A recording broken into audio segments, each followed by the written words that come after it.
백년도의 여름 햇살은 살인적인 기세로 내리었다. 뜨거운 모래사장 한가운데 거대한 금속 십자가가 지옥의 기념비처럼 서 있었다. 그리고 그 십자가에는 한 명의 젊은 여군 소위가 단단히 결박되어 있었다. 그녀의 주위로는 수백 명의 해병대원들이 차 고개를 들지 못한 채 이 끔찍한 형벌을 강제로 지켜보고 있었다.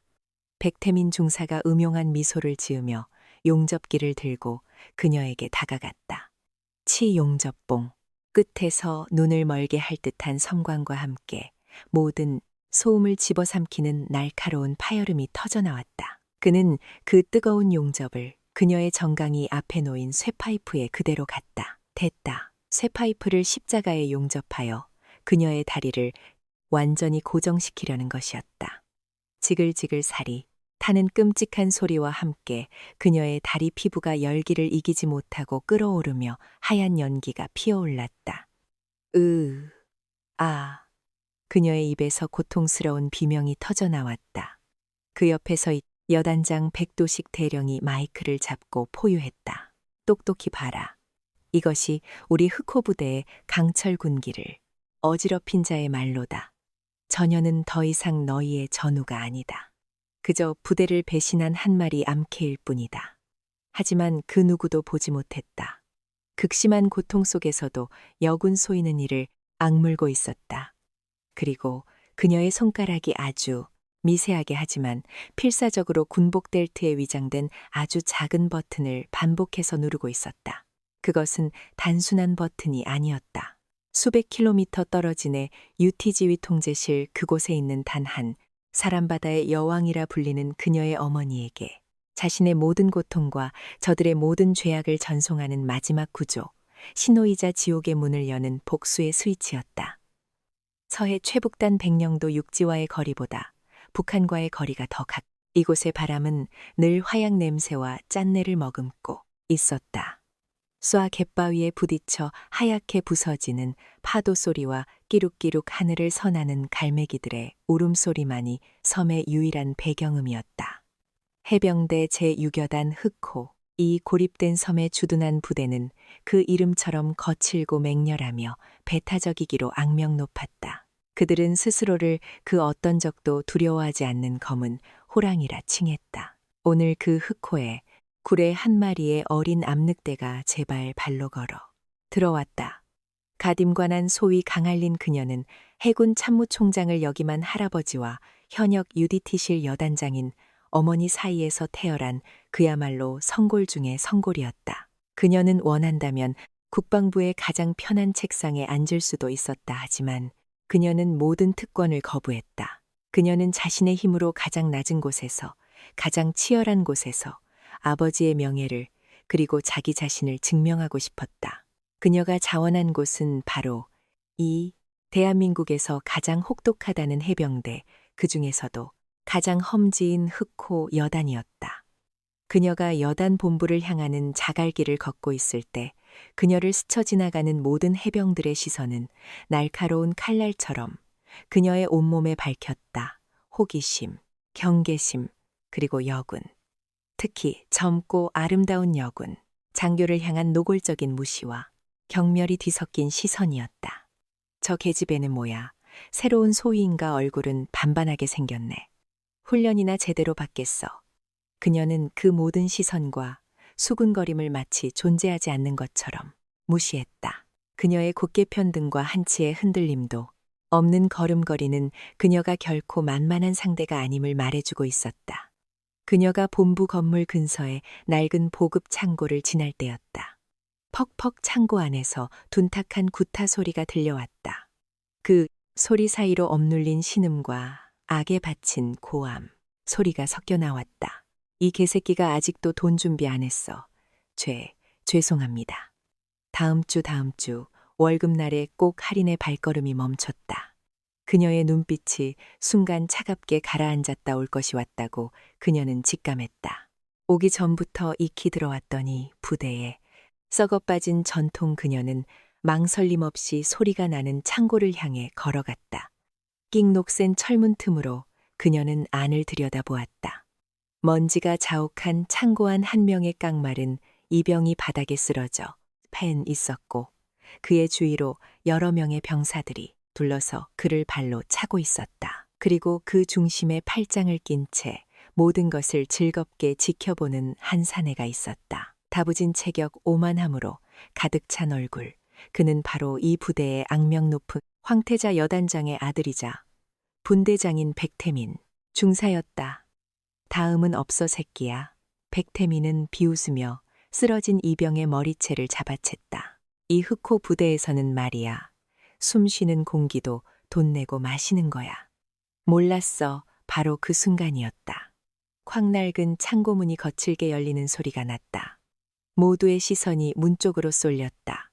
햇빛을 등지고 서 있는 한 여군 장교 백태민과 그의 무리들은 순간 당황했지만 이내 그녀의 어깨에 달린 갓 임관한 소위 계급장을 보고는 피식하고 코숨이 쳤다. 뭡니까? 여긴 관계자외 출입금지 구역인데 백태민이 귀찮다는 듯이 말했다 하리는 그의 말을 무시하고 창고 안으로 들어왔다. 그녀는 백태민을 지나쳐 바닥에 쓰러져 신음하는 이병의 상태를 살폈다. 어이, 거기 암탉, 백태민의 목소리에 노골적인 조롱이 담겼다. 귀가 먹었나 웬 암탉 한 마리가. 호랑이 굴에 잘못 들어왔군. 그의 부하들이 뒤에서 낄낄거리며 웃었다. 하리는 천천히 일어섰다. 그리고는 처음으로 백태민을 마주 보았다. 지금 뭐 하는 짓이지? 그녀의 목소리는 그녀의 계급처럼 아직 어렸지만 그 안에는 강철 같은 단단함이 있었다. 백태민은 어이가 없다는 듯 허두음을 터뜨렸다. 그는 그녀의 앞으로 다가서서 그녀의 위아래를 음흉한 눈빛으로 훑어보았다. 뭐 하긴 군기 빠진 놈 사람 좀 만들고 있었지. 그런데 이렇게 가까이서 보니 얼굴이 꽤 예쁘장하네. 그의 시선이 그녀의 가슴 부분에 잠시 머물렀다. 이런 얼굴은 훈련장에서 흙먼지나 뒤집어 쓰고 있을 장교님들 따라다니면서 술이나 따르는 다방내지나 하는 게 딱 어울릴 것 같은데 말이야. 그것은 여군에게 할 수 있는 최악의 모욕이었다. 그 말이 나오는 순간 하인의 눈빛이 얼음처럼 차갑게 변했다. 그녀의 주변 공기가 급속도로 냉각되는 듯했다. 그녀는 조금도 당황하거나 분노하지 않았다. 오히려 그녀의 입가에 아주 희미한 경멸의 미소가 떠올랐다. 그녀는 한 걸음 백태민에게 다가섰다. 그리고는 모든 사람들이 들을 수 있는 하지만 얼음장처럼 차가 목소리로 그의 죄를 심판하기 시작했다. 백태민 중사 그녀는 그의 눈을 똑바로 응시하며 말했다. 군인복무 기본법 제48조 가혹, 행위 등의 금지 지휘관은 직권을 남용하거나 그 밖에 정당한 사유 없이 군인에게 의무 없는 일을 시키거나 군인의 권리 행사를 밤해하여서는 아니 되며 가혹 행위를 하여서는 아니 된다. 알고 있나? 백태민의 얼굴에서 오만한 미소가 사라졌다. 뭐야. 인연이 내가 다방내지라면 하리는 그의 말을 잘랐다. 그녀의 목소리는 이제 칼날보다 더 날카로웠다. 군법을 어기면서 부하를 갈취하고 폭행하는 너 같은 놈은 아마 길거리 포주 새끼만도 못하겠군. 정적 숨막히는 정적이 창고 안을 지배했다. 그리고 이 모든 사실을 내가 지금 당장 해병대 중앙수사단에 정식으로 보고하면 내 놈의 그 자랑스러운 군 생활이 어떻게 될지 궁금하지. 안나 그녀의 마지막 한마디는 완벽한 체크메이트였다. 백태민의 얼굴이 시퍼래 그리고 곧 시펄 변해갔다. 그는 수많은 부하들이 지켜보는 앞에서 자신이 가장 하찮게 여기던 갓 부임한 애송이 여운 장교에게 말 한마디로 완벽하게 박살이나 버린 것이다. 이 쌍년이 그는 분노에 차서 주먹을 꽉 쥐었지만 차 휘두르지는 못했다. 그녀의 말대로 지금 주먹을 휘두르는 순간 자신은 돌이킬 수 없는 나락으로 떨어지게 될 터였다 하리는 더 이상 그를 상대하지 않았다.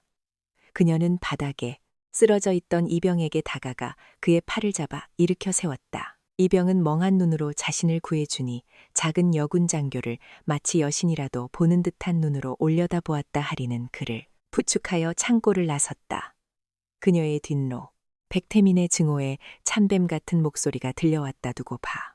반드시 해. 그 잘난 혓바닥을 내가 뽑아버릴 테니. 그것은 흑호 부대의 황태자가 지옥에서 온 암늑대에게 보낸 피해 선전포고였다 하리는 그 협박을 들으며 오히려 속으로 웃었다 그래. 어디 한번 해봐라. 이 멍청한 호랑이 새끼야. 그녀는 싸움을 피하러 이곳에 온 것이 아니었다. 그녀는 싸우기 위해 그리고 이기기 위해 이곳에 온 것이었다. 아버지의 죽음에 얽힌 희미한 과거의 그림자를 파헤치고 이 썩어빠진 호랑이굴을 자신의 손으로 직접 청소하기 위해 가장 길고 가장 잔혹한 전생이 이제 막 시작된 참이었다. 창고에서의 공개적인 굴욕 이후 백태민의 분노는 극에 달했다. 그는 자신의 왕국에서 그것도 모든 부하들이 지켜보는 앞에서 갓 부위 애송이 여군 장교에게 처참하게 짓밟렸다. 그의 자존심은 갈기갈기 찢겨나갔고 그 자리에는 강아린을 향한 지독한 복수심만이 남았다.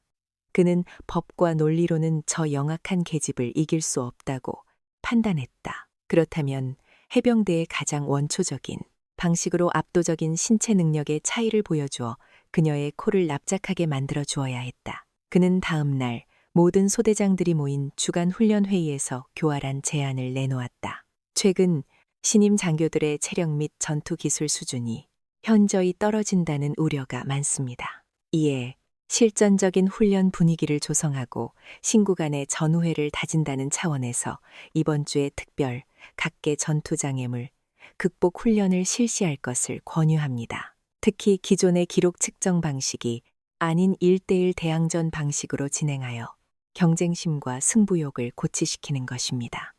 그의 제안은 표면적으로는 너무나도 그럴듯했다.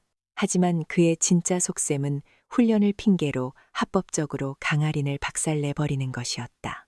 그는 자신이 직접 그녀의 대항전 상대로 나설 생각이었다. 그는 해병대 내에서도 알아주는 싸움꾼이자 장애물 훈련의 스페셜리스트였다. 자신보다 최고도 작고 경험도 없는 강아린 따위는 한 손으로도 제압할 수 있다고 자신했다. 토대장들은 그의 의도를 어렴이 눈치챘지만 여단장의 아들인 그의 제안에 감히 누구도 이의를 제기하지 못했다. 회의에 참석했던 강아리는 말없이 그의 연극을 지켜보았다. 그녀는 이것이 자신을 향한 명백한 도전장이라는 것을 알았지만 피할 생각은 조금도 없었다. 오히려 그녀는 이 기회를 기다리고 있었다.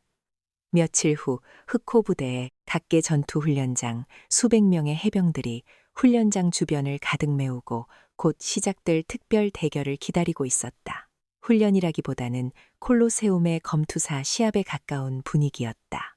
한쪽에는 우통을 벗은 채 울퉁불퉁한 근육을 과시하는 백태민 중사가 서 있었다. 그는 일부러 어깨와 등에 새겨진 흉악한 용문신을 드러내며 위압감을 과시했다. 그의 얼굴에는 이미 승리를 확신하는 오만한 미소가 가득했다. 반대편 강아리는 단정한 활동복 차림으로 조용히 몸을 풀고 있었다.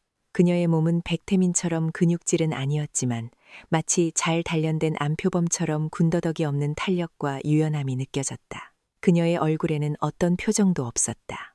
그녀는 그저 어릴 적 UDT 출신이었던 아버지가 그녀에게 가르쳐 주었던 모든 전투 기술들을 머릿속으로 복기하고 있을 뿐이었다. 준비 시작. 신호와 함께 두 사람은 동시에 뛰쳐나갔다.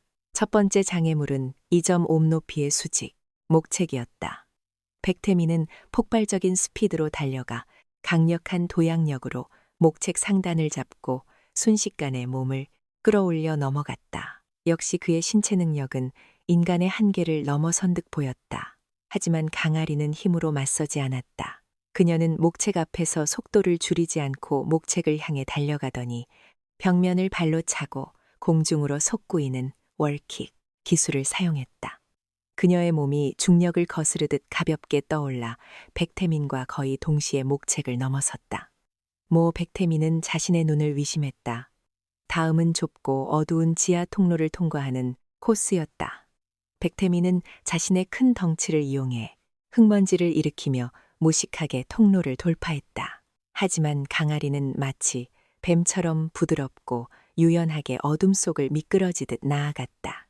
그녀는 UDT의 침투 훈련을 통해 빛에 넘는 공간에서도 지형지물을 파악하고 소리 없이 움직이는 법을 터득한 상태였다.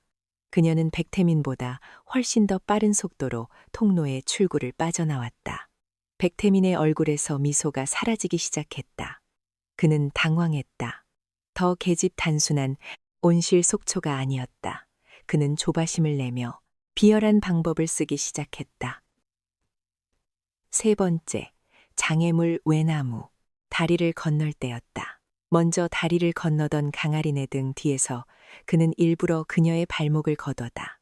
아타리는 중심을 잃고 다리 아래의 진흙탕으로 떨어졌다. 풍덩골 좋다 백태민은 통쾌하게 웃으며 다리를 건너 먼저 앞으로 달려나갔다. 지켜보던 병사들 사이에서 야유가 터져나왔지만 심판을 보던 간부들은 백태민의 눈치를 보며 그저 못 본 척할 뿐이었다. 진흙을 온통 뒤집어 쓴 채 하리는 진흙탕에서 일어섰다. 그녀의 눈에 차가운 분노의 불꽃이 타올랐다. 그래? 그렇게 나와야지. 그녀는 입가에 진흙을 뱉어냈다. 이제 더 이상 봐줄 필요가 없었다.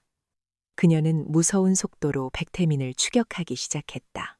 백태민은 자신이 압도적인 격차로 앞서고 있다고 생각했지만 그의 뒷뒤에서 지응 묻둔 유령 같은 존재가 무서운 기세로 거리를 좁혀오고 있었다. 마지막 장애물 10높이의 수직 그물망이었다. 먼저 도착한 백태민이 그물망을 절반쯤 오르고 있었다. 그는 아래에서 쫓아오는 강아린을 보고 비열하게 웃었다. 끝이다.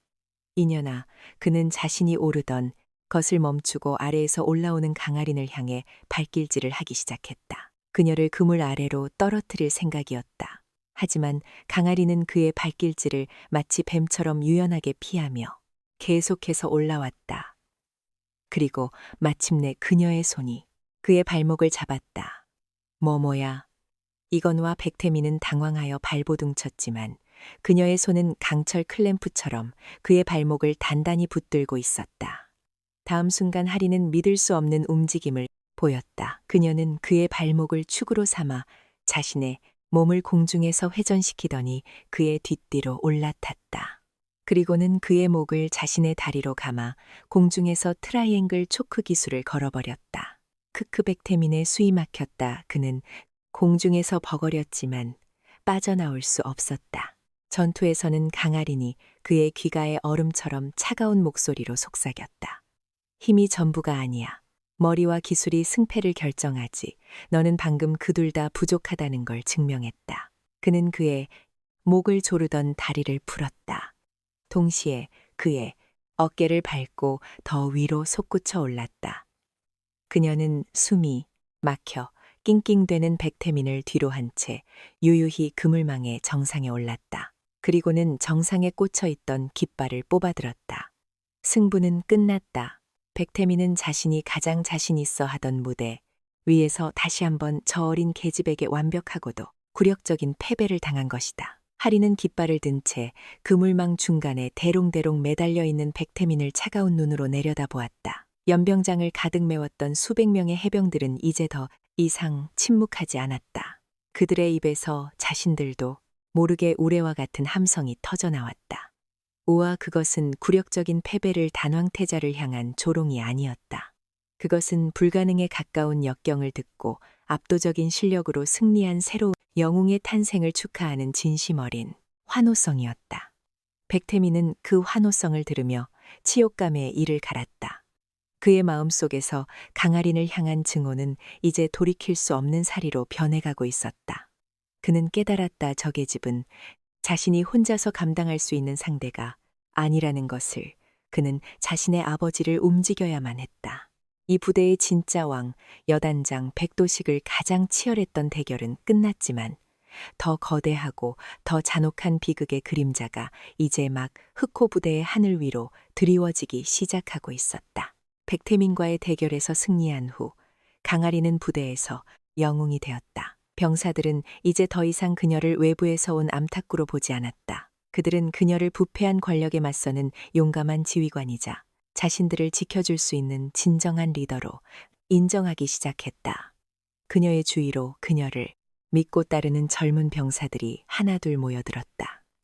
하지만 할리는 승리에 도취되지 않았다. 그녀는 알고 있었다. 백태민이라는 새끼 호랑이를 굴복시켰을지는 몰라도 그의 뒤에는 더 거대하고 교활한 늙은 호랑이 여단장 백도식 대령이 버티고 있다는 것을, 그리고 그 늙은 호랑이는 자신의 새끼가 당한 굴욕을 결코 좌시하지 않을 터였다. 그날 밤 하리는 모두가 잠든 시간 생활관 밖에 아무도 없는 공중전화 박스로 향했다. 그녀는 떨리는 손으로 단 하나의 번호를 눌렀다. 어머니였다. 수화기 저편에서 잠결에 전화를 받은 듯한 하지만 언제나처럼 힘있는 어머니의 목소리가 들려왔다. 할인이니 이 시간에 무슨 일이니? 엄마. 할인은 그 목소리를 듣는 순간 참고 있던 모든 긴장이 무너지며 울음을 터뜨릴 뻔했다. 하지만 그녀는 간신히 참아했다. 그녀는 어머니에게 자신의 약한 모습을 보이고 싶지 않았다. 그냥 엄마 목소리가 듣고 싶어서요. 수화기 저편에서 어머니 유진아 소장의 깊은 한숨 소리가 들려왔다. 그녀는 딸의 목소리만 듣고도 딸이 지금 어떤 상황에 처해 있는지 모든 것을 꿰뚫어보고 있었다. 힘들지? 그녀는 묻지 않았다. 그저 딸의 마음을 얼루만져줄 뿐이었다. 아니에요. 괜찮아요. 하리는 거짓말을 했다. 그냥 요즘 아빠 생각이 많이 나서요. 아빠라는 단어의 수화기 양쪽으로 무거운 침묵이 흘렀다. 하리네. 아버지 강지환 대위, 그는 대한민국 UDTC의 전설적인 팀장이었다. 하지만 그는 15년 전 하인이 아주 어렸을 때 해병대와의 연합수중 침투훈련도 중위의 사고로 순직했다. 공식적인 사있는 장비 결함으로 인한 익사하지만 그의 죽음에는 아직도 풀리지 않은 많은 의문점들이 남아 있었다. 갑자기 아빠 생각은 왜 유진아의 목소리가 미세하게 떨리고 있었다. 그냥 제가 지금 아빠가 마지막으로 훈련했던 바로 그 부대에 있잖아요. 하리는 백령로의 차가운 밤바다를 바라보며 말했다. 여기서 아빠의 흔적을 찾을 수 있을까 해서요. 아빠가 어떤 분이셨는지 더 알고 싶어서요. 하리나 유진아의 목소리가 그 어느 때보다도 진지하고 단호해졌다. 조심해라. 네 해병대 그 중에서도 흑호 부대는 우리가 생각하는 것보다 훨씬 더 폐쇄적이고 배타적인 곳이다. 그들은 외부인을 특히 UDT 출신을 극도로 경계해내 아버지의 사고 이후로 그 골은 더 깊어졌지. 그녀는 무한각을 더 마려다이내 입을 다물었다. 아무튼 절대로 혼자서 섣부른 행동은 하지 마라. 무슨 일이 생기면 즉시 나에게 연락해야 한다. 알았지? 이건 엄마의 부탁이 아니라 상관의 명령이다. 네, 알겠습니다. 장군님. 하리는 씁쓸하게 웃으며 대답했다. 전화를 끊고 하리는 한참 동안 그 자리에 서 있었다. 어머니의 마지막 말이 그녀의 마음속에 큰 파문을 일으켰다. 내 아버지의 사고 이후로 그 골은 더 깊어졌지. 아버지의 죽음과 이 부대 사이에 무언가 알려지지 않은 진실이 숨겨져 있다는 강한 직감이 그녀의 온몸을 덮쳐왔다. 그녀는 다음 날부터 자신의 모든 권한을 동원하여 15년 전에 기록을 파헤치기 시작했다. 그녀는 부대의 낡은 자료실 먼지가 뽀얗게 쌓인 캐비닛 속에서 15년 전에 해병 UDT 연합훈련 기록 보고서를 찾아냈다. 보고서는 대부분 잉크가 바르고 종이는 누게 변색되어 있었다. 그녀는 떨리는 손으로 보고서를 한 장 한 장 넘겼다. 훈련 개요. 참가자 명단, 훈련 내용, 그리고 마침내 그녀는 그 페이지를 발견했다. 하구경위 보고서, 훈련 3일차, 야간 수중, 침투, 훈련 도중, UDT 팀장 강지환 대위, 산소통 오작동으로 인한 익사 추정 당시 현장 통제 및 지휘 책임자. 하리는 숨을 멈췄다. 그녀의 눈이 보고서의 마지막 줄에 박혀있는 한 이름 위에 고정되었다. 그 이름은 너무나도 익숙한 이름이었다. 해병대 제6여단 수색대장 소령 백도식. 백도식, 지금의 흑호부대 여단장, 그리고 자신을 죽이려 드는 백태민의 아버지. 그가 15년 전 자신의 아버지가 사망했 바로 그 훈련의 현장 지휘 책임자였다. 온몸에 소름이 돋았다. 이것은 단순한 우연일까? 아니, 우연이라고 하기에는 너무나도 기묘하고 너무나도 불길했다.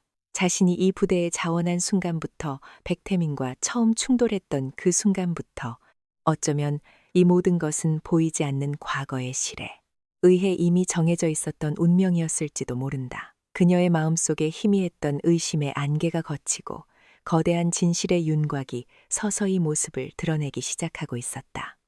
그녀의 아버지는 단순한 사고로 죽은 것이 아닐지도 모른다. 그리고 그 진실의 열쇠를 바로 이 부대의 왕 백도식 대령이 쥐고 있을지도 모른다는 무서운 예감. 그녀는 보고서를 덮었다. 그녀의 눈은 이제 더 이상 단순한 복수심이 아닌 15년 묵은 진실을 파헤치려는 집요한 추적자의 눈빛으로 변해 있었다. 그녀는 이제 물러설 수 없었다. 물러서도 안 되었다. 아버지의 명예를 위해, 그리고 이 부대에 숨겨진 더러운 비밀을 파헤치기 위해 그녀는 기꺼이 위험한 호랑이굴의 가장 깊숙한 곳까지 걸어 들어갈 준비가 되어 있었다. 설령 그 끝에 죽음이 기다리고 있다 할지라도 백태민은 더 이상 강아린과 정면으로 부딪히는 것이 어리석은 짓이라는 것을 깨달았다.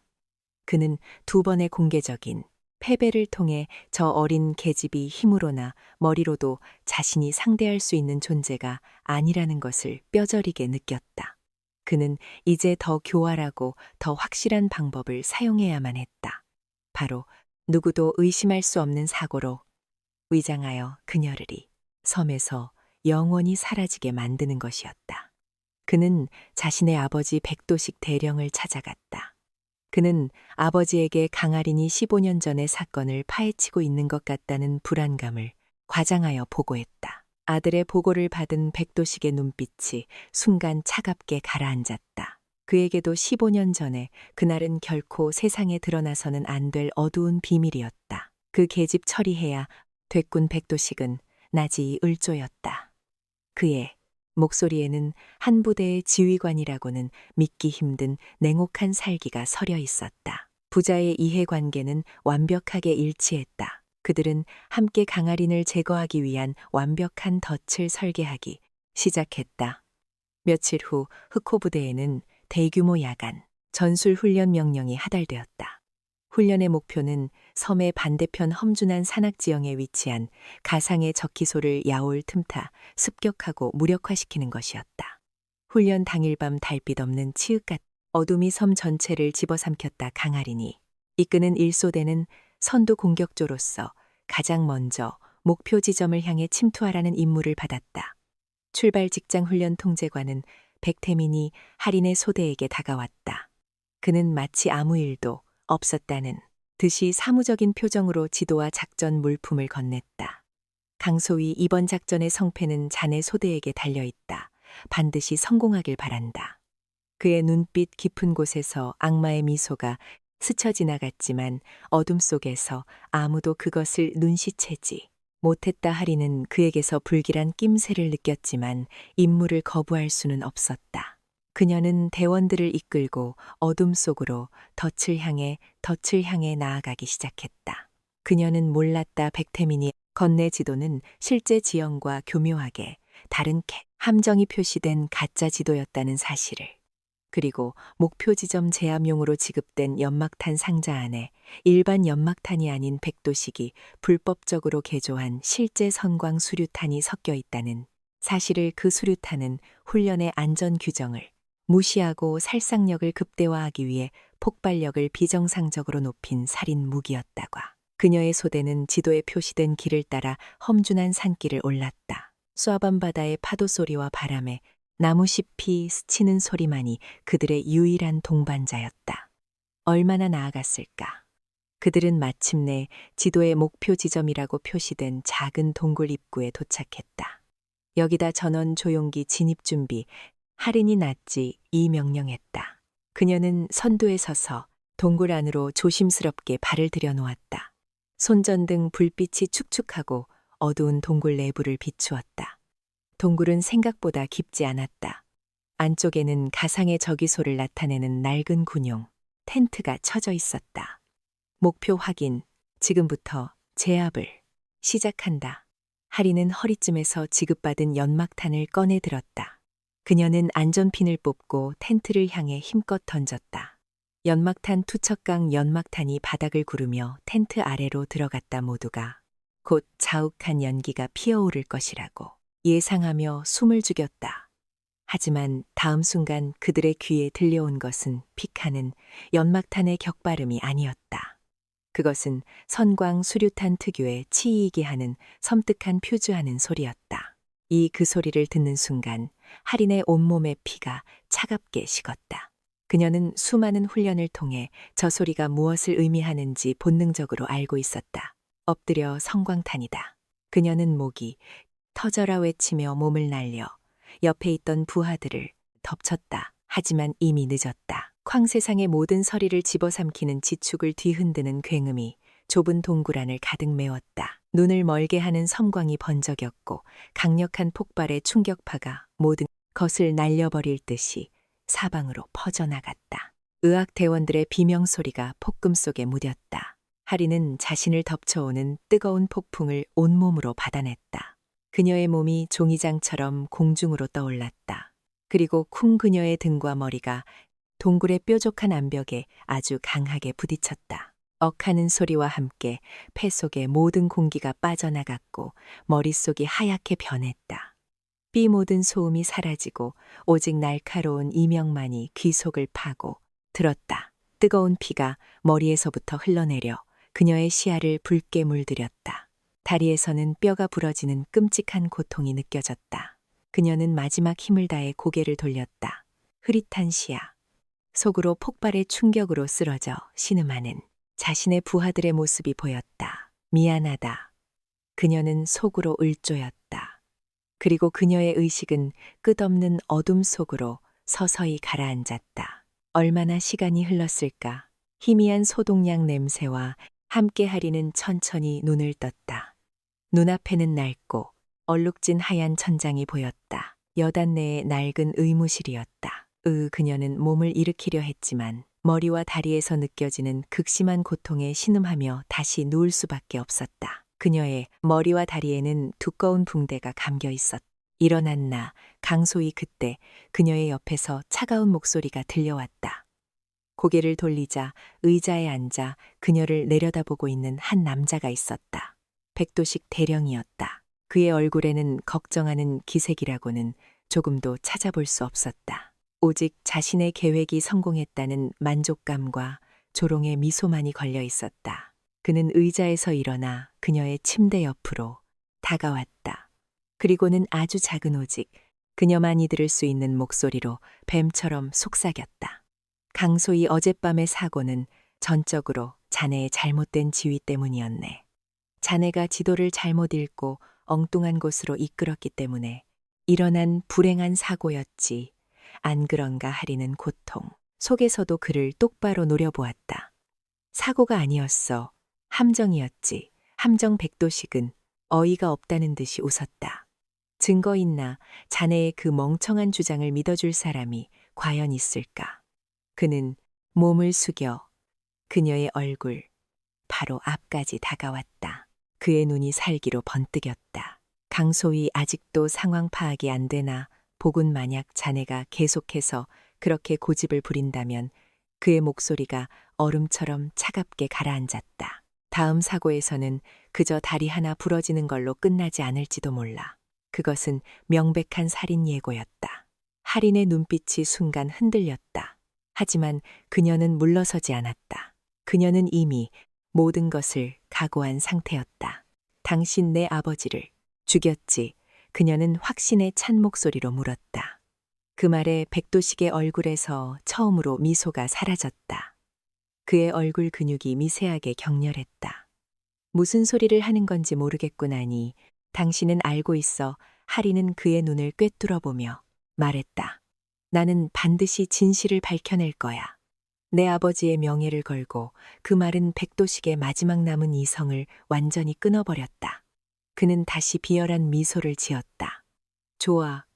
어디 한번 해보시지. 그는 하인의 귀가에 그녀의 마지막 희망을 짓밟아 보릴 가장 잔인한 한마디를 내뱉었다.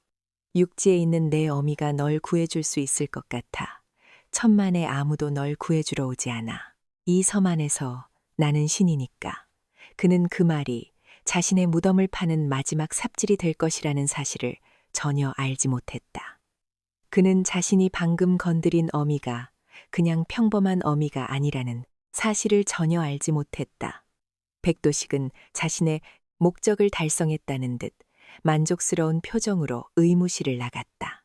혼자 남은 하리는 주먹을 꽉 쥐었다. 그녀의 손톱이 손바닥을 파고들어 피가 배어나왔다. 그녀의 눈에서는 분노와 함께 뜨거운 눈물이 흘러내렸다.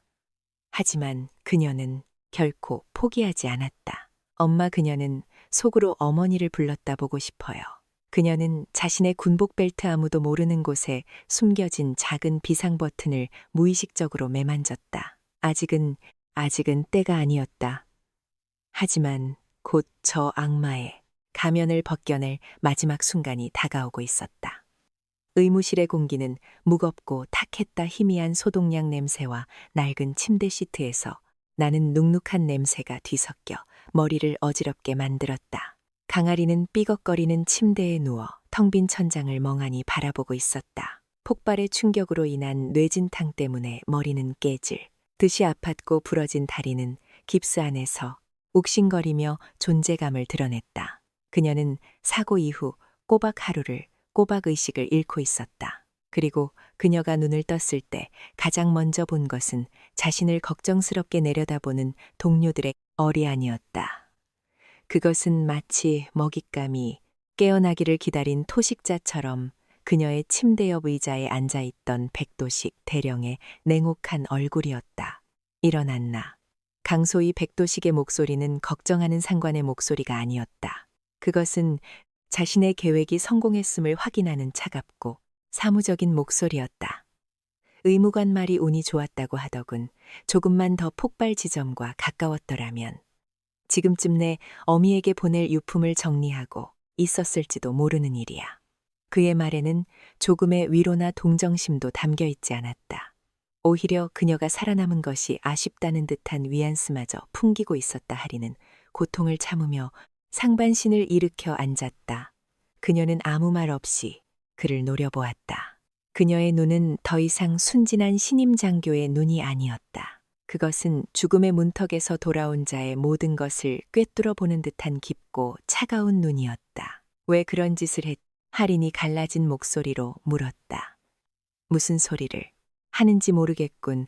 백도식은 시친미를 뗐다. 그는 의자에서 일어나 창가로 걸어가 밖을 내다보는 척하며 말했다. 어젯밤의 사고는 전적으로 자네의 미숙한 지휘 능력 때문에 발생한 안타까운 일이었네.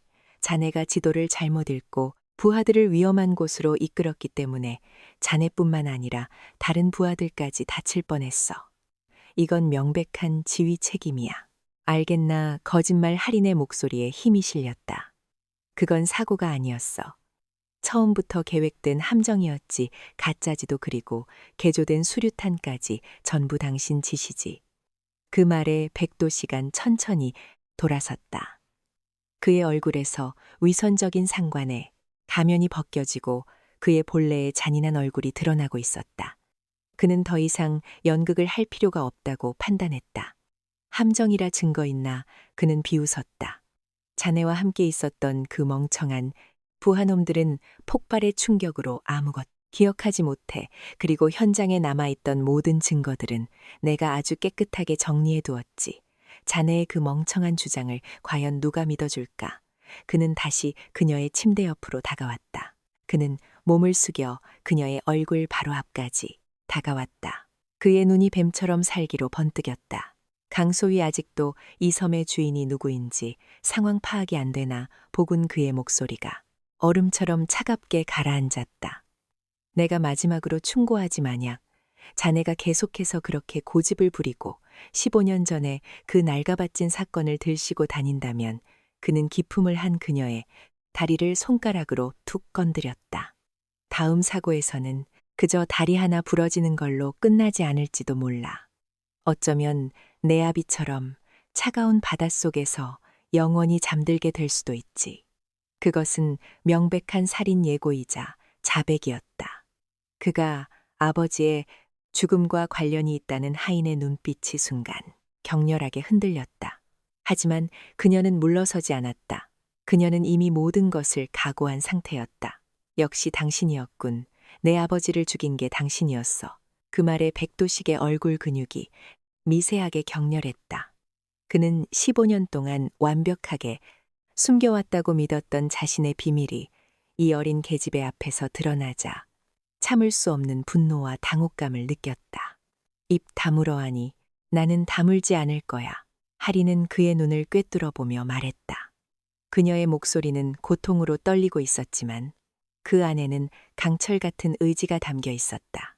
나는 반드시 모든 진실을 밝혀낼 거야.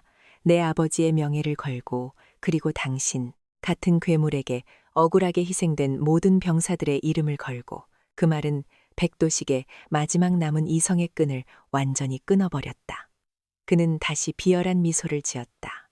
그는 이제 이 어린 남늑대를 더 이상 살려둘 수 없다고 결심했다. 좋아. 어디 한번 해보시지.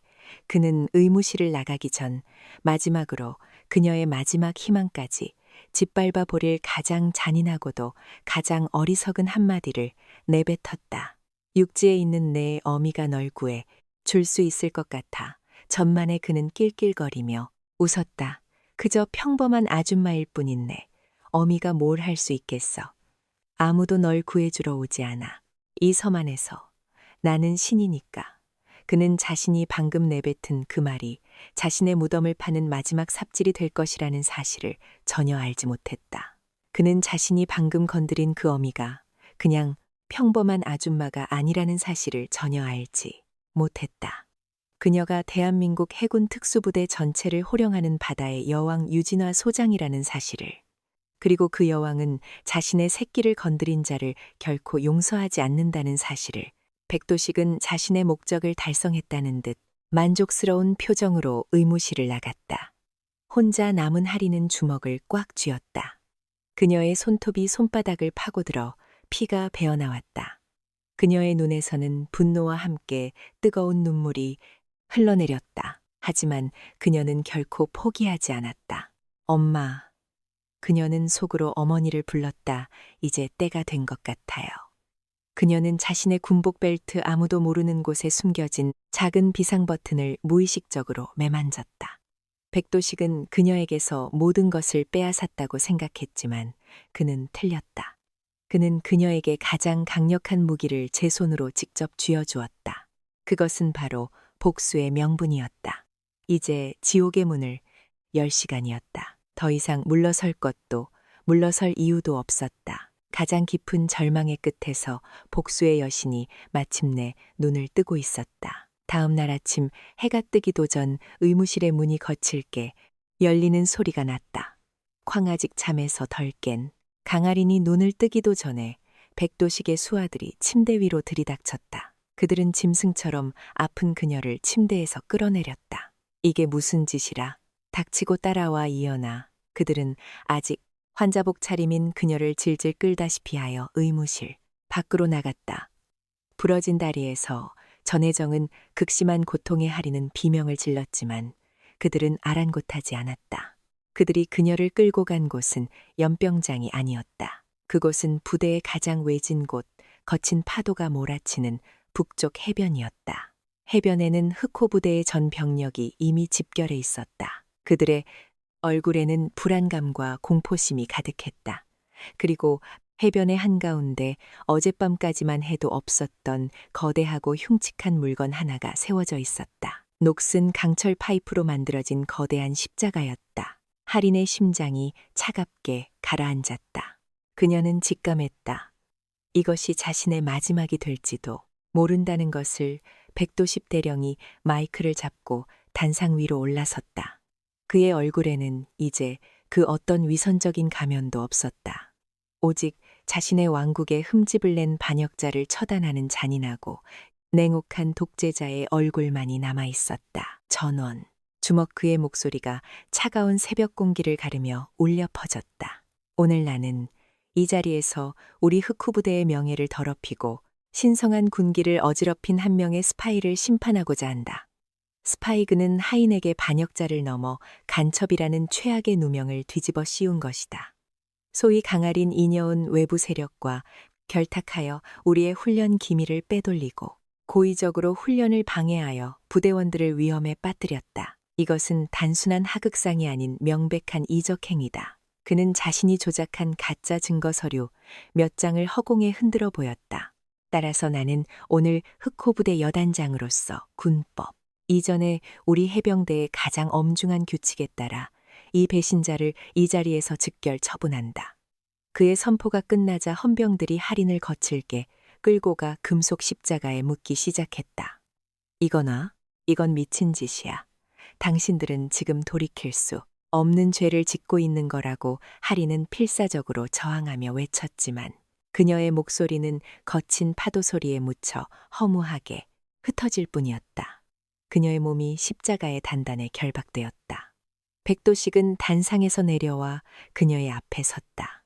마지막으로 할 말은 없나 강소히 그의 목소리에는 승리자의 여유가 담겨 있었다. 하리는 숨을 헐떡이며 그를 쏘아보았다. 후회하게 될 거야.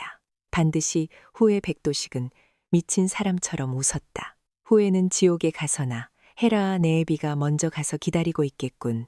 가서 안부나 전해주라고. 그는 옆에서 대기하고 있던 자신의 아들 백태민 중사에게 턱짓했다. 백태민의 손에는 불길한 지지직 소리를 내는 휴대용 용접기가 들려 있었다. 아들아, 백도식의 목소리가 악마처럼 울려 퍼졌다. 이제 네가 마무리해라. 저 배신자를, 저 창년을, 저 십자가 위에 박제시켜 모든 이들이 볼 수 있도록 해라. 감히 이 흑호 부대에 저항하는 자의 말로가 어떤 것인지 모두의 뼛속에 똑똑히 새겨주란 말이다. 내 아버지 백태민은 광기 어린 미소를 지으며 용접 마스크를 썼다. 그는 할인의 발치로 다가가 그녀의 정강이 앞에 놓인 쇠파이프를 십자가에 용접할 준비를 했다. 안 돼. 할인의 은이 공포로 커졌다. 그녀는 이제야 그들의 진짜 의도를 깨달았다. 그들은 자신을 산채로 이 십자가 위에 전시할 생각이었다. 칙 용접봉 끝에서 눈을 멀게 할 듯한 섬광과 함께 모든 소음을 집어삼키는 날카로운 파열음이 터져나왔다. 백태민은 그 뜨거운 용접을 할인의 정강이 앞에 놓인 쇠 파이프에 그대로 갖다 댔다. 지글지글 쇠가 녹아내리는 소리와 함께 그녀의 다리 피부가 끔찍한 열기를 이기지 못하고 끓어오르기 시작했다. 하얀 연기가 살이 타는 역겨운 냄새와 함께 피어올랐다. 하이네. 입에서 이전과는 비교할 수 없는 찢어지는 듯한 비명이 터져나왔다. 그녀의 온몸이 활처럼 휘며 십자가 위에서 격렬했다. 백도식은 그 광경을 아주 만족스럽다는 듯이 지켜보았다. 그는 마이크를 다시 잡고 포효했다. 똑똑히 봐라. 이것이 우리 흑호 부대의 강철 군기를 어지럽힌 자의 말로다. 전혀는 더 이상 너희의 전우가 아니다. 그저 부대를 배신한 말이 암케 일꾼이다. 그의 광기 어린 목소리가 해변 전체에 울려 퍼지고 있었다. 하지만 그 누구도 보지 못했다. 그 극심한 고통 속에서도 강할인이 결코 포기하지 않았다는 사실을 그녀는 이를 악물고 마지막 남은 모든 정신력을 쥐어짰다.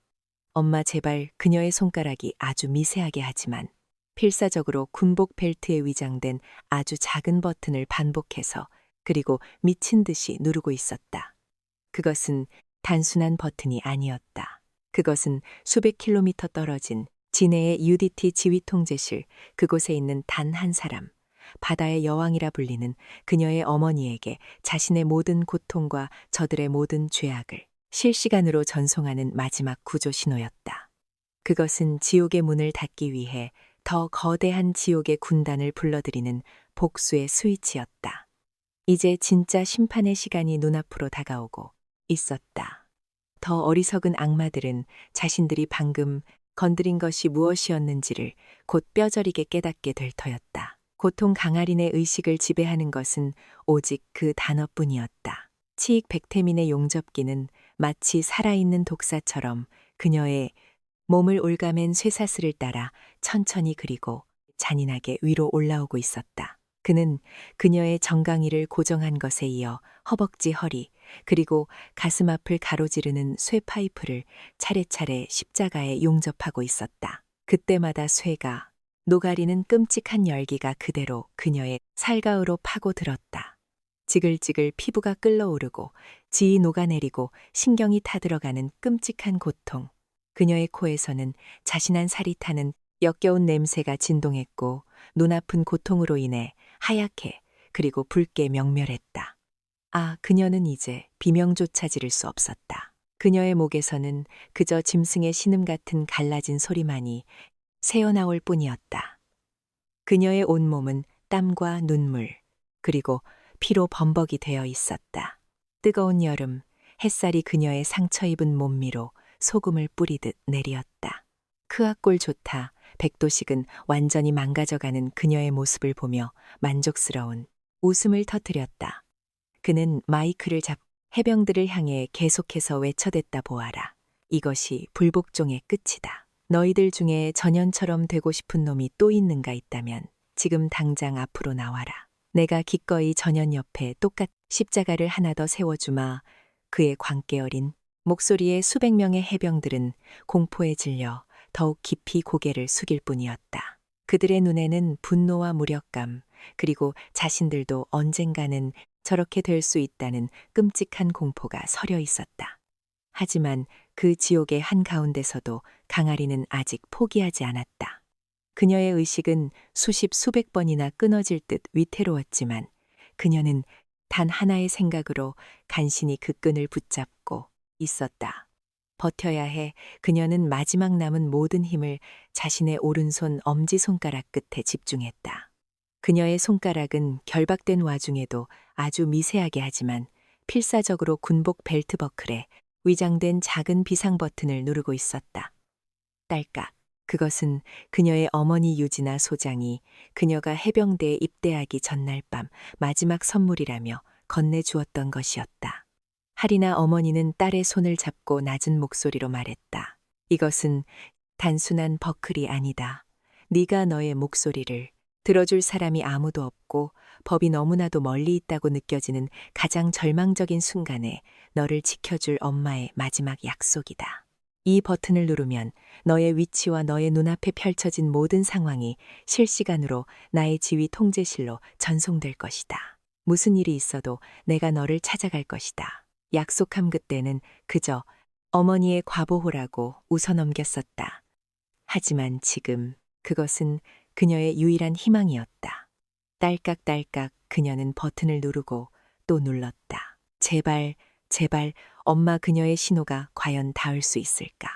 수백 킬로미터 떨어진 육지의 지휘 통제실까지 이 고립된 섬의 통신 방해 전파를 뚫고 과연 그녀의 눈앞이 점점 더 흐려져 갔다. 백태민의 용접기는 이제 그녀의 가슴팍을 향해 다가오고 있었다. 백도식의 광기 어린 목소리가 멀리서 들려오는 이명처럼 웅거렸다. 이제 마지막이다. 전현의 심장 앞에 우리 흑호 부대의 상징을 새겨 주어라. 그 순간 하리는 모든 것을 포기하고 싶었다. 하지만 그녀의 뇌리에서 문득 아버지의 얼굴이 스쳐 지나갔다. 15년 전 차가운 바닷속에서 얼마나 무섭고 외로웠을까. 아버지의 마지막 순간을 떠올리자 그녀의 내면 깊숙한 곳에서 마지막 힘이 솟아올랐다. 나는 이렇게 죽을 수 없어. 아버지의 명예를 되찾기 전까지는 그녀는 마지막 힘을 다해 눈을 떴다. 그리고 자신을 향해 다가오는 뜨거운 불꽃을 똑바로 응시했다. 그녀의 입가에 아주 희미한 피 묻은 미소가 떠올랐다. 어서 와라, 엄마. 그녀의 신호는 끊어지지 않았다.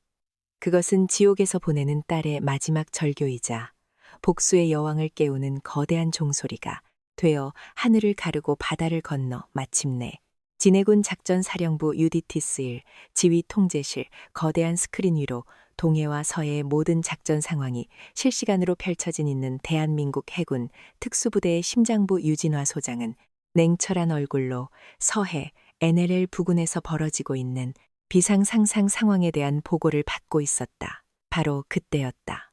삐삐삐삐. 지휘 통제실 전세의 모든 것을 마비시키는 가장 높은 등급의 적색 비상 경보가 울려 퍼졌다. 경보 코드.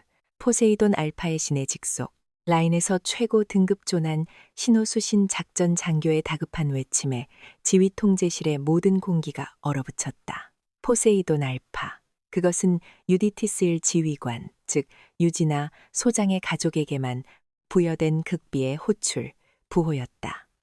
그리고 그 신호가 들어왔다는 것은 지금 그녀의 유일한 혈육 강아인 소희에게 생명이 위급한 최악의 상황이 발생했다는 것을 의미했다. 화면 중앙으로 전송해 당장 유진아의 목소리는 놀라울 정도로 차분했다.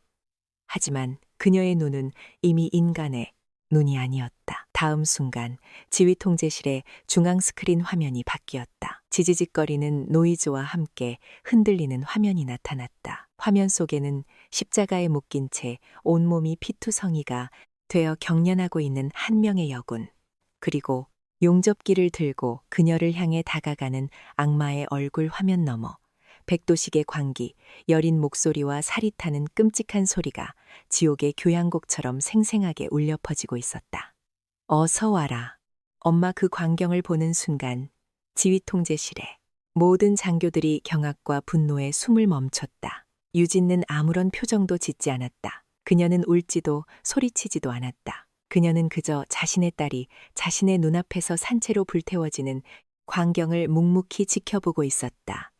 하지만 그녀의 주변에 있던 모든 사람들은 느낄 수 있었다. 지휘 통제실의 온도가 급속도로 영하로 떨어지고 있다는 것을, 그녀의 몸에서 뿜어져 나오는 모든 것을 얼려버릴 듯한 차갑고도 무서운 분노의 한기를 그녀는 천천히 자리에서 일어섰다.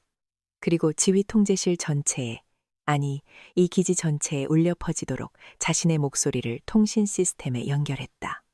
그녀의 목소리는 감정이라고는 단 1%도 섞여 있지 않은 완벽하게 통제된 기계의 목소리였다. 하지만 그 목소리 한마디 한마디는 이제 곧 백령도의 하늘 위에 떨어질 신의 심판과도 같았다라. 지금 즉시 규약 해신의 창을 발동한다. 목표 백령도, 해병대, 제6여단 흑호, 공중작전 팀 2, 소형, 잠수정 침토, 팀 1 전원 출격. 그녀는 잠시 말을 멈췄다. 그리고 스크린 속에서 의식을 잃어가는 딸의 얼굴을 마지막으로 한번 응시했다. 그녀의 눈에서 뜨거운 눈물 대신 차가운 얼음, 조각 같은 것이 흘러내리는 듯했다. 그녀의 마지막 명령이 떨어졌다. 앞으로 15분 후 섬의 모든 활동을 정지시킨다. 반복한다. 저 섬의 모든 것을 멈춰라. 전화가 끊겼다. 아니, 심판의 서곡이 시작되었다. 진내의 항구에서 어둠 속에서 잠자고 있던 검은 그림자들이 일제히 깨어나기 시작했다. 스텔스 기능이 탑재된 침투용 고속정의 엔진이 소리 없이 켜졌고 블랙호크 헬기의 로터가 굉음을 내며 회전하기 시작했다. 그리고 바닷속 깊은 곳에서는 거대한 강철의 고래, 잠수함의 얼레 발사건이 조용히 열리고 있었다. 바다의 여왕이 마침내 분노했다. 그리고 그녀의 분노는 그 어떤 쓰나미보다도 더 거대하고 더 파괴적이었다. 어리석은 호랑이들은 자신들이 방금 깨운 것이 무엇이었는지를 이제 곧 뼈저리게 깨닫게 될 터였다. 진내, 해군 작전, 사령부 UDT 지휘 통제실, 삐삐삐삐 새빨간 기상 경보가 고막을 찢을듯이 울려 퍼지고 있었다. 거대한 중앙 스크린에는 한 명의 젊은 여군이 금속 십자가에 묶인 채 산채로 불태워지는 끔찍한 광경이 지옥도처럼 펼쳐져 있었다. 지지직거리는 스피커를 통해서는 가해자들의 관기 어린 웃음소리와 살이 타는 끔찍한 소리가 뒤섞여 흘러나오고 있었다. 지휘 통제실의 모든 장교들은 경악과 분노로 자신의 자리에 얼어붙어 있었다.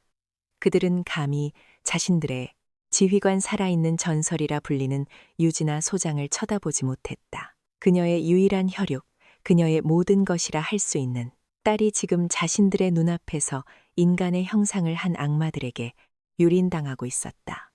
유진은 자신의 딸이 고통받는 그 모든 광경을 눈 하나 깜짝하지 않고 묵묵히 지켜보고 있었다.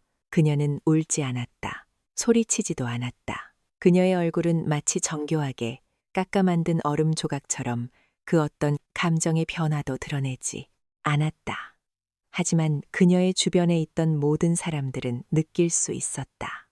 지휘 통제실의 온도가 급속도로 시베리아의 한겨울처럼 영하로 떨어지고 있다는 것을 그녀의 몸에서 뿜어져 나오는 모든 것을 얼려 버릴 듯한 차갑고도 무서운 분노의 한기를 스크린 속에서 마침내 딸의 고개가 힘없이 옆으로 꺾였다. 의식이 완전히 끊어진 것이다. 뚝 그 순간 유진아의 내면에서 무언가가 끊어지는 소리가 났다. 어머니로서의 슬픔, 인간으로서의 연민, 그리고 문명인으로서의 마지막 이성의 끈, 그 모든 것이 산산조각 났다. 그녀는 천산히 자리에서 일어섰다. 요란한 소리도 격한 움직임도 없었다. 하지만 그녀가 일어서는 순간 방 안의 모든 공기가 그녀를 중심으로 휘몰아치는 듯한 착각이 들었다. 그녀는 이제 하나이의 어머니가 아니었다. 그녀는 자신의 새끼를 잃은 분노한 암사자였다. 아니, 그녀는 자신의 신전을 더럽힌 인간들을 심판하기 위해 강림한 바다의 여신 그 자체였다. 그녀는 지휘 통제실, 전체의, 아니 이 기지, 전체의 모든 통신망에 자신의 목소리를 연결했다. 그리고 그녀의 입이 열렸다. 그녀의 목소리는 놀라울 정도로 차분하고 기계처럼 냉정했다. 그 안에는 그 어떤 감정의 동요도 섞여 있지 않았다. 오직 이제 곧 백령도의 하늘과 바다 위에 떨어질 신의 심판과 같은 차갑고 무자비한 명령만이 존재할 뿐이었다. 지금 즉시 규약 해신의 창을 발동한다. 그 한마귀의 지휘 통제실의 모든 장교들이 숨을 멈췄다. 해신의 창, 유디티셀의 창설일래. 단 한 번도 실제 상황에서 발동된 적이 없는 전설 속의 비상작전 프로토콜 적국의 수부를 직접 타격하거나 아군 내부에 심각한 반란 행위가 발생했을 때 UDT 여단장이 모든 지휘, 계통을 무시하고 휘하의 모든 가용 전력을 동하여 목표를 선멸할 수 있는 대통령제가 직전의 초법적인 권한 작전 참모가 떨리는 목소리로 물었다. 여단장님, 목표는 어디니까? 유진는 스크린 속 십자가에 매달린 딸의 모습을 차가운 눈으로 응시하며 다음 명령을 내렸다. 그녀의 한마디 한마디는 이제 곧 흑호 부대의 운명을 결정지을 거대한 망치 소리와도 같았다. 목표 백령도 해병대 제육여단 흑호 공중 작전 팀 2 소형 잠수정 침투팀 1 전원 출격. 그녀의 명령은 상상을 초월하는 것이었다. 일개 해병여단을 제압하기 위해 UDTC의 최정의 핵심 전력 전부를 투입하라는 것. 이것은 작은 도시 하나를 전쟁 없이 점령할 수 있는 수준의 압도적인 무력이었다. 여단장님, 하지만 해병대와의 충돌은 한 젊은 장교가 우려를 표했지만 유진은 손을 들어 그의 말을 막았다. 그녀는 잠시 말을 멈췄다. 그리고 스크린 속에서 자신의 딸을 향해 낄낄거리고 있는 백도식과 백태민의 얼굴을 마치 사냥감의 사신을 각인하듯의 눈에 새겨 넣었다. 그녀의 마지막 명령이 떨어졌다. 그 목소리는 속삭임처럼 조용했지만 그 안에는 지옥의 모든 한기가 서여 있었다. 앞으로 15분 후 섬의 모든 활동을 정지시킨다.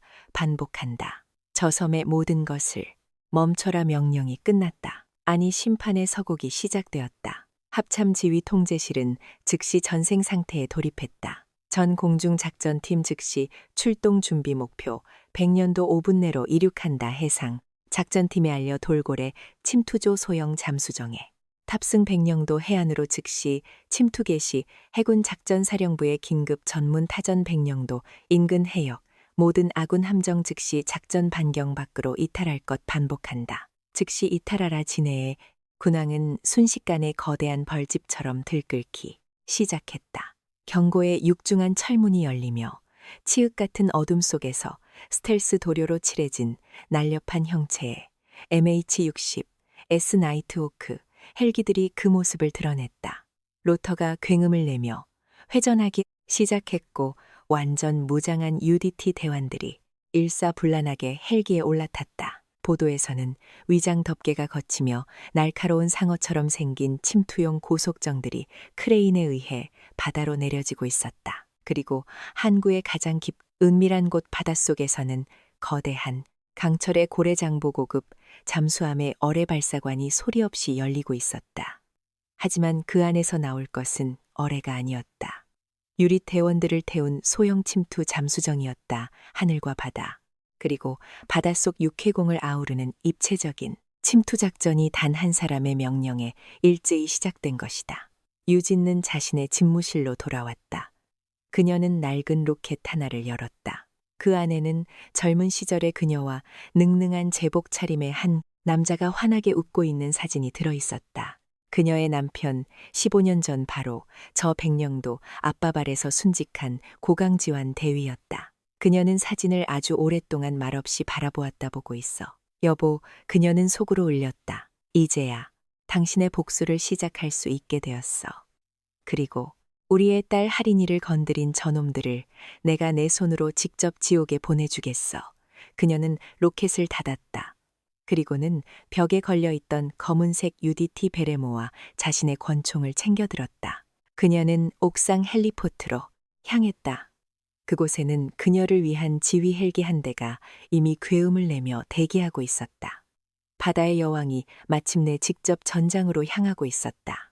자신의 새끼를 해친 어리석은 호랑이들의 숨통을 자신의 손으로 직접 끊어놓기 위해 그녀의 분노는 이제 그 어떤 쓰나미보다도 더 거대하고 더 파괴적인 해일이 되어 백령도를 향해 돌진하고 있었다. 심판의 시간이 임박했다. 백년도 북쪽 해변 백도식과 백태민, 부자의 관계 어린 축제는 절정을 향해 치닫고 있었다. 백태민의 용접기는 마침내 강아린의 가슴팍을 가로지르는 마지막 쇠파이프에 다 그녀를 십자가 위에 완벽하게 박제시켜 놓았다. 하리는 이제 완전히 의식을 잃었고 미동도 없이 십자가에 매달려 있었다. 백도식은 자신의 작품을 보며 만족스러운 웃음을 터뜨렸다. 모, 똑똑히 보아라. 이것이 바로 이 흑호부대의 법을 어지럽힌 자의 최후다 전혀는 이제 영원히 이곳에 전시되어 너희 같은 버지들에게 경고의 메시지를 전하게 될 것이다. 그가 의기양하게 자신의 승리를 선포하는 바로 그 순간이었다. 두두두두두두두두두 아주 멀리서 하지만 아주 빠르게 하늘과 바다가 동시에 올리는 듯한 기묘하고 불길한 소리가 들려오기 시작했다. 그것은 단순한 헬리콥터 소리가 아니었다. 수십 개의 거대한 북을 동시에 두드리는 듯한 심장을 짓누르는 압도적인 괴음이었다. 뭐뭐지? 이번엔 또 무슨 소리야? 백도식은 인상을 찌푸리며 소리가 들려오는 수평선 너머를 바라보았다. 마침내 그것들이 모습을 드러냈다. 수평선 위로 검은 점들이 마치 바다에서 솟아오르듯 나타나기 시작했다. 그 점들은 순식간에 날카로운 상어대처럼 수면 위를 미끄러지며 해변을 향해 돌진해 왔다. 스텔스 기능이 탑재된 치읓 같은 세계 침투용 고속 편대였다. 동시에 하늘에서는 더 귀괴한 광경이 펼쳐지고 있었다. 조금 전까지만 해도 텅 비어 있던 파란 하늘 위로 갑자기 허공에서부터 검은 유령들이 나타나기 시작했다. 레이더에 잡히지 않는 스텔스 헬기 MH-60S, 나이트호크 편대가 소리 없이 그리고 맹렬하게 해변, 상공으로 접근하고 있었다. 저저건 UDT 백태민이 경악에 찬 목소리로 외쳤다. 그는 해병대 내에서도 UDT와의 합동 훈련을 몇 번 경험했기에 저 지옥의 사자들을 알아볼 수 있었다. 그들이 왜 여기에 백도식은 당황하여 경계 병력을 향해 고함을 질렀다. 뭐해 당장 격추시켜 경고 사격을 당장 통신병 불러 상급 부대에 보고해. 하지만 이미 늦었다. 해신의 창은 경고 따위는 하지 않는다. 오직 심판할 뿐이다. 추아르륵 해변 상공에 도착한 헬기들에서 검은 로프들이 폭포수처럼 쏟아져 내렸다. 동시에 해안가에 도착한 고속정에서는 검은 잠수복 차림의 UDT 대원들이 물 위를 박차고 뛰어내렸다. 그리고 첨벙첨벙 해변, 앞바다 아무것도 없던 수면 위로 갑자기 물귀신처럼 또 다른 무리의 UDT 대원들이 솟아오르기 시작했다. 그들은 소형 잠수정을 이용해 바닷속으로 은밀하게 침투해 있었던 것이다. 하늘과 땅, 그리고 바다, 입체적인 공격이 순식간에 흑호부대의 해변 경계 병력을 덮쳤다. 크아그악 해병대원들은 저항 한 번 제대로 해보지 못했다. UDT 대원들의 움직임은 인간의 것이 아니었다. 그들은 소리 없이 다가가 급소를 가격하고 관절을 꺾어 순식간에 모든 경계 병력을 무력화시켰다. 총성은 단 한 발도 울리지 않았다. 오직 뼈 부러지는 소리와 짧은 비명소리만이 파도 소리에 묻혀 사라질 뿐이었다. 불과 1분 만에 해변을 둘러싸고 있던 수백 명의 흑호부대 병력은 완전히 무장 해제된 채 바닥에 무릎을 꿇고 머리를 박는 신세가 되었다. 백도식과 백태민 부자는 눈앞에 펼쳐지니 압도적인 광경을 넋이나간 채 바라볼 수밖에 없었다. 자신들이 그토록 자랑하던 최정예의 흑호부대가 일개 여단 규모도 안 되는 UDT 병력 앞에 이렇게 허무하게 무너져 내린 것이다. 해변은 이제 완벽하게 검은 베레모를 쓴 UDT 대원들에게 장악되었다. 그들은 마치 약속이라도 한 듯이 양쪽으로 갈라서며 길을 열었다. 그 길의 끝은 십자가에 묶여있는 강아린과 그의 공포에 질려 떨고 있는 백도식 부자를 향해 있었다. 두두 그때 다른 헬기들과는 조금 다른 더 위험있고 안정적인 로터 소리와 함께 지휘 헬기로 보이는 블레크 한 대가 천천히 고도를 낮추었다. 헬기는 해변의 한가운데 백도식의 바로 앞에 착륙했다. 슈 강력한 하강풍이 모래먼지를 일으키며 백도식의 얼굴을 때렸다. 윙헬기의 측면 도어가 소리 없이 열렸다. 모든 시선이 그곳으로 쏠렸다. UDT 대원들조차 하던 동작을 멈추고 그곳을 향해 부동 자세로 돌아섰다. 먼저 검은색 UDT 전투화가 땅을 밟았다. 그리고 한 사람이 역광을 등지고 천천히 모습을 드러냈다. 몸에 딱 붙는 검은색 UDT, 작전복 머리에는 검은 베레모, 그리고 어깨 위에서 이 모든 혼돈을 비웃기라도 하듯 두 개의 별이 다이아몬드처럼 찬란하게 빛나고 있었다. 소장 계급장이었다. 여군이었다. 하지만 그녀의 몸에서는 그 어떤 남자에게서도 느껴보지 못한 압도적인 위압감과 얼음 같은 살기가 뿜어져 나오고 있었다. 바다의 여왕 유지나 소장이었다. 그녀가 나타나는 순간 백도식의 세상이 완전히 무너져 내렸다. 그의 얼굴에서 모든 핏기가 사라지고 사색이 되었다. 그는 자신의 눈을 의심했다. 유지나 강지환의 아내 강아린의 어미, 그 평범한 아줌마인 줄 알았던 여자가 UDC를 지휘하는 현역 소장이었다고 유유진나 장군 그의 입에서 공기에 찢기는 듯한 믿을 수 없다는 목소리가 흘러나왔다. 유진는 그를 쳐다보지도 않았다. 그녀의 시선은 오직 한 곳, 자신의 분신이자 전부인 십자가 위에서 피투성이가 된 채 죽어가고 있는 자신의 딸 강아린을 향해 있었다. 그녀는 헬기에서 내려 그 어떤 것도 돌아보지 않고 딸을 향해 걸어갔다, 달려갔다. 그녀가 달려가는 길 위로 최정의 UDT 대원들조차 모세 앞에 홍해처럼 저절로 갈라지며 길을 열었다. 그녀의 눈에서 마침내 뜨거운 눈물이 폭포수처럼 쏟아져 내렸다. 그것은 장군의 눈물이 아니었다. 그것은 자신의 새끼가 찢겨나가는 모습을 목격한 한 어미의 피눈물이었다. 심판의 시간이 이제 막 시작된 것이었다. 그 어떤 자비도 그 어떤 용서도 없는 가장 잔혹하고 가장 처절한 복수가 유짓는 마치 폭풍처럼 십자가를 향해 달려갔다.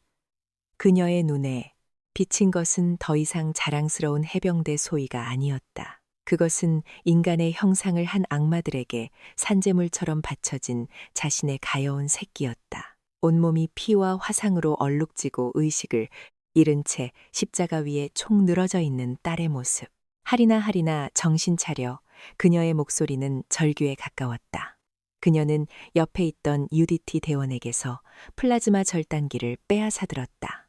직날카로운 소리와 함께 그녀는 직접 딸의 몸을 올가맨 새 파이프들을 잘라내기 시작했다. 그녀는 대한민국 최고의 특수부대 지휘관이 아닌 그저 딸을 구하려는 한 명의 필사적인 어머니였다. 쇠파이프가 잘려나가고 마침내 하인의 몸이 십자가에서 분리되었다. 유짓는 땅으로 쓰러지는 딸의 몸을 자신의 온몸으로 받아놨다. 딸의 몸은 불덩이처럼 뜨거웠다. 용접의 열기로 인한 끔찍한 화상과 출혈로 인한 쇼크 직전의 상태, 당장 의무병 불러 대기하고 있던 UDT 의무팀이 들 것을 들고 달려왔다. 그들은 신속하게 응급처치를 시작했다. 링거를 꼽고 산소 마스크를 씌우고 화상 부위에 응급 드레싱을 했다. 유진은 딸의 손을 참아 놓지 못하고 그저 딸의 얼굴만 스릴코 바라볼 뿐이었다. 앳되고 아름다웠던 딸의 얼굴은 이제 고통과 상처로 일그러져 있었다. 여단장님 죄송합니다. 제가 너무 늦었습니다. 한유디티 고개를 숙이며 말했다. 유진은 아무런 대답도 하지 않았다. 그녀는 딸이 실린들 것이 긴급 후송 헬기로 옮겨지는 것을 마지막까지 지켜보았다. 헬기의 로터가 굉음을 내며 회전하고 기체가 하늘 위로 솟아올라 시야에서 완전히 사라지고 나서야 그녀는 천천히 돌아섰다. 그 순간 해변의 모든 공기가 다시 한번 얼어붙었다. 딸을 걱정하던 어머니의 뜨거운 눈물은 온데간데 없이 사라져 있었다. 이제 그곳에는 오직 자신의 모든 것을 앗아가간 원수를 향한 지옥의 모든 증오와 분노를 담은 복수의 여신 그 자체만이 서 있었다. 그녀의 시선이 마침내 바닥에 주저앉아 사시나무처럼 떨고 있는 백도식에게 그녀는 그를 향해 아주 천천히 한 걸음 걸어갔다. 그녀가 내딛는 걸음마다 젖은 모래 위로 그녀의 눈물 자국이 떨어져 내리는 듯했다. 아니, 그것은 눈물이 아니었다. 피눈물이었다. 그녀는 백도시의 바로 앞에 멈춰섰다. 그리고는 그의 멱살을 짐승처럼 거칠게 움켜쥐고 그의 얼굴을 자신의 눈앞까지 끌어 올렸다.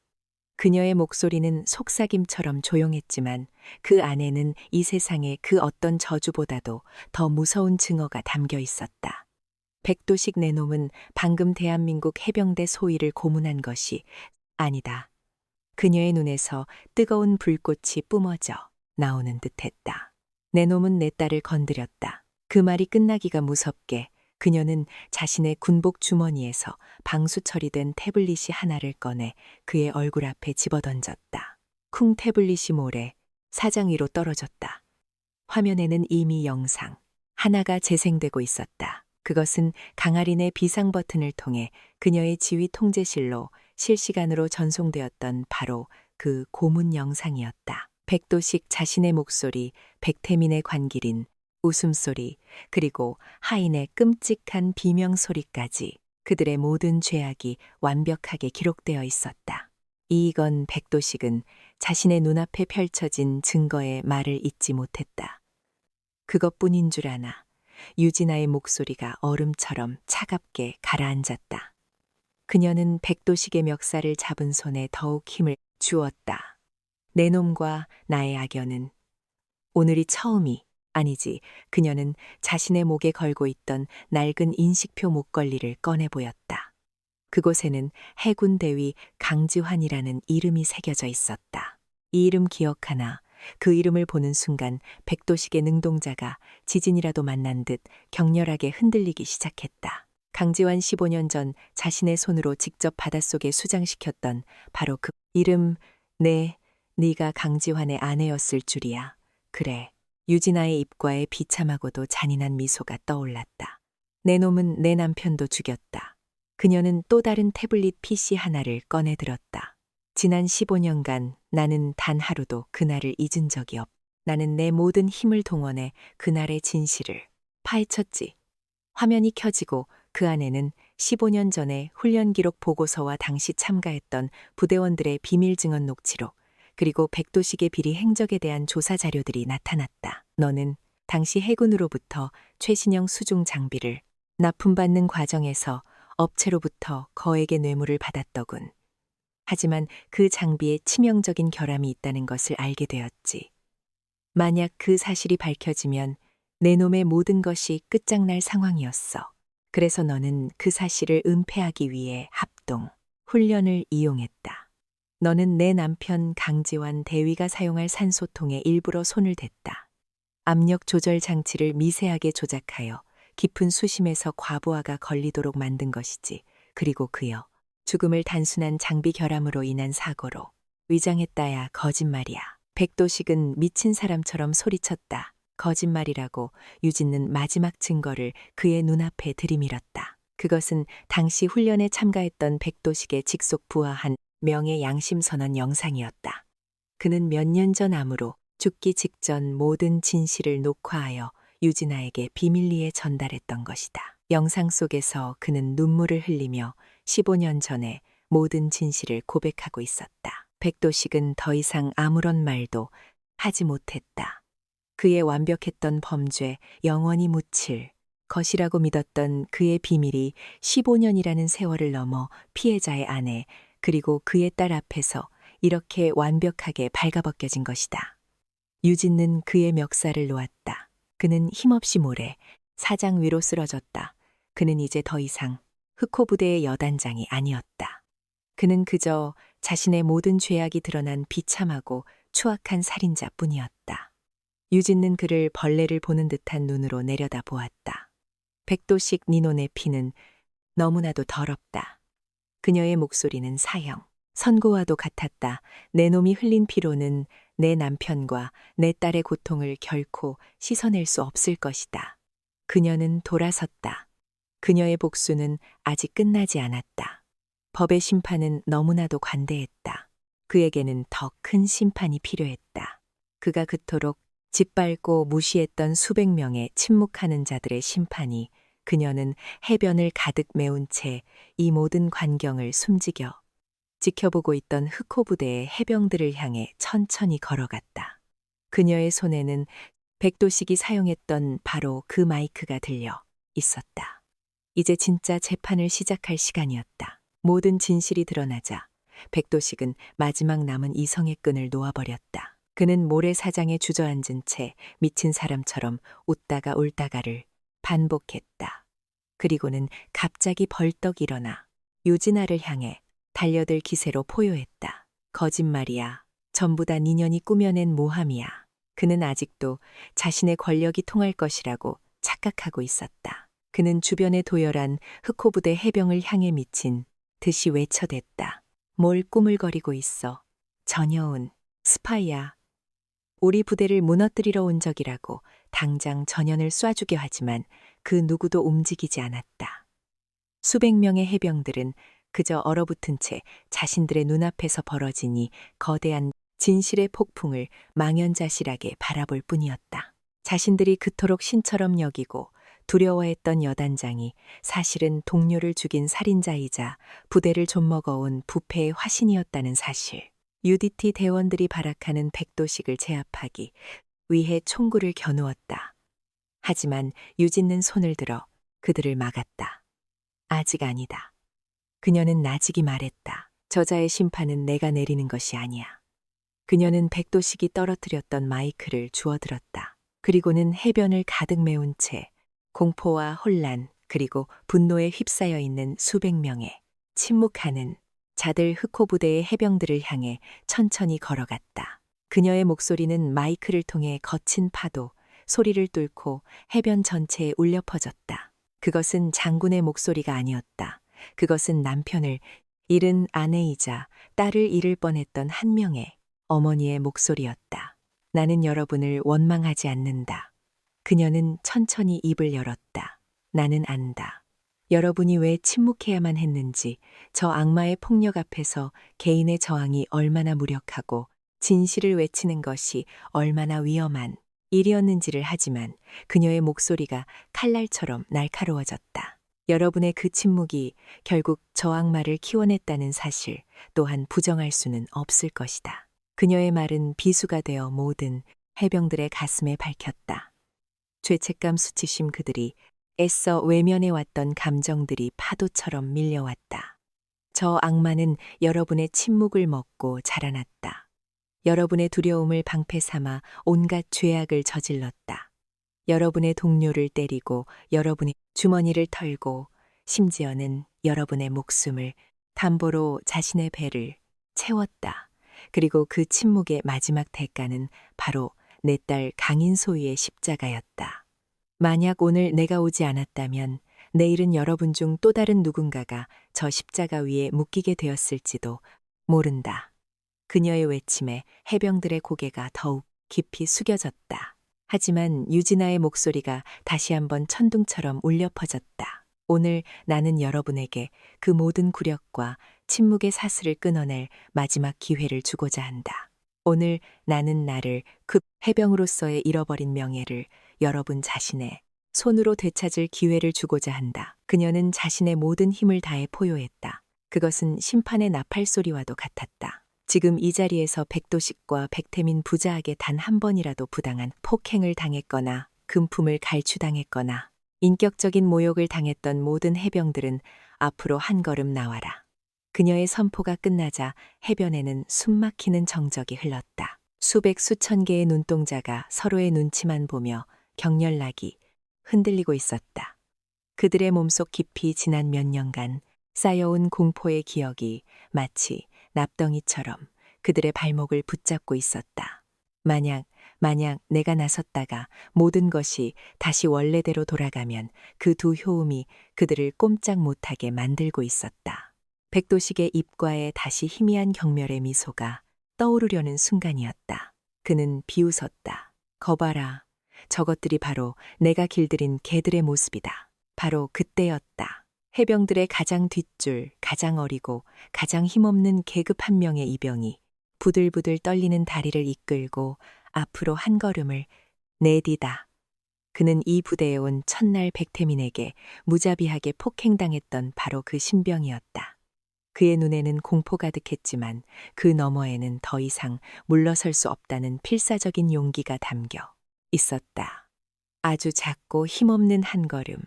하지만 그 한 걸음은 꽁꽁 얼어붙었던 거대한 댐을 무너뜨리는 최초의 균열이었다. 그의 용기 있는 발걸음을 시작으로 한 명, 두 명, 그의 옆에 있던 동기들이 망설이며 그를 따라 앞으로 나오기 시작했다. 나도 당했습니다. 저도 돈을 빼앗겼습니다. 작은 목소리들이 여기저기서 터져나오기 시작했다. 그 움직임은 들불처럼 번져나갔다. 10명, 수십 명, 100명, 마침내와 해변을 가득 메웠던 수백 명의 해병들이 마치 약속이라도 한 듯이 일제히 앞으로 한 걸음을 내디었다. 쓱 수백 개의 군화가 동시에 모래를 밟는 소리, 그것은 단순한 발걸음 소리가 아니었다.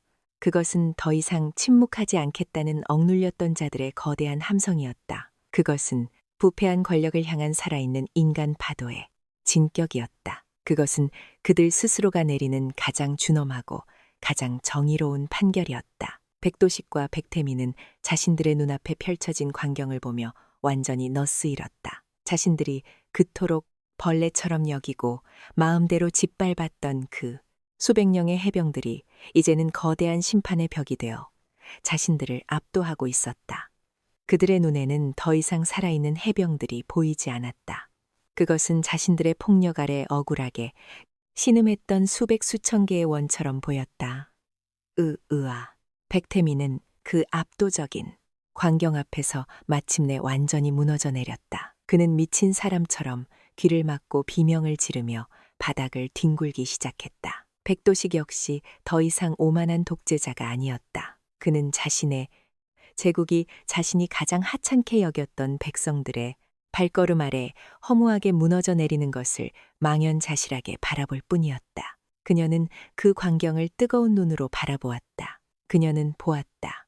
자신이 그토록 지키고 싶었던 대한민국의 진짜 군인 정신을, 그것은 두 개의 별을 단군이 아닌 불의의 앞에서 기꺼이 한 걸음을 내딛는 이렴없는 젊은 용기 속에 있었다. 그녀는 옆에 서 있던 UDT 지휘관에게 마지막 명령을 내렸다. 저 반역자 부자와 그 하수인들을 당장 연행해 UDT 대원들이 정신이 나간 백도식 보좌와 공포에 질려 떨고 있는 그들의 공범들에게 다가다 차가운 수갑을 채웠다.